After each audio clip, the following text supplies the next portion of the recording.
আসসালামু আলাইকুম, সবাই কেমন আছো? এই তো আমি আল্লাহর রহমতে ভালো আছি। এই যে দেখো, আজকে সকালের নাস্তা সকাল থেকে শুরু করছি ভিডিওটা। সকালে পরোটা বানাইতেছি, ছেলে পরীক্ষা দিতে যাবে, সেজন্য সকাল 6টা 5টা বাজে উঠছি নামাজ পড়ে। তারপরে যে এখন নাস্তা বানাইতে আসছি। এখন এই যে পরোটাগুলি সুন্দর করে আগে বানিয়ে নিছি, পরে এখন ছেঁকতেছি। এখন একটা একটা করে দেখো, সকালবেলায় অনেক কাজ থাকে, বোঝা যায় না কাজ, এত যে কাজ করতে করতে আর শেষ হয় না।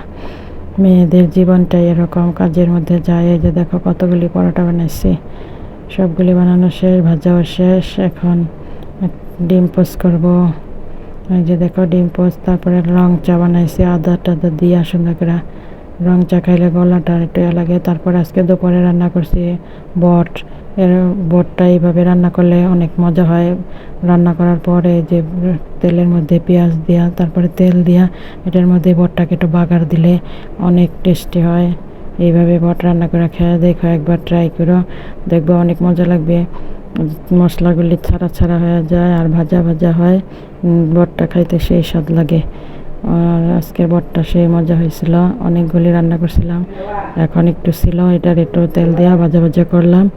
এরপরে যে দেখো, আমরা বটটাকে এইভাবে রান্না করে খাই, তোমরা এইভাবে রান্না করে খেয়েও দেখবে অনেক মজা লাগবে। এই তো দেখতে থাকো বট কীভাবে রান্না করে। সবাই পারে কম বেশি, কিন্তু এরকম করে রান্না আমি নতুন ইউটিউব দেখে শিখছি। তারপরে যে দেখো,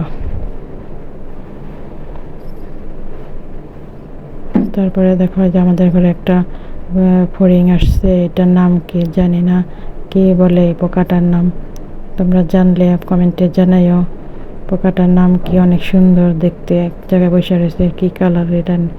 নীল কালারের, সুন্দর।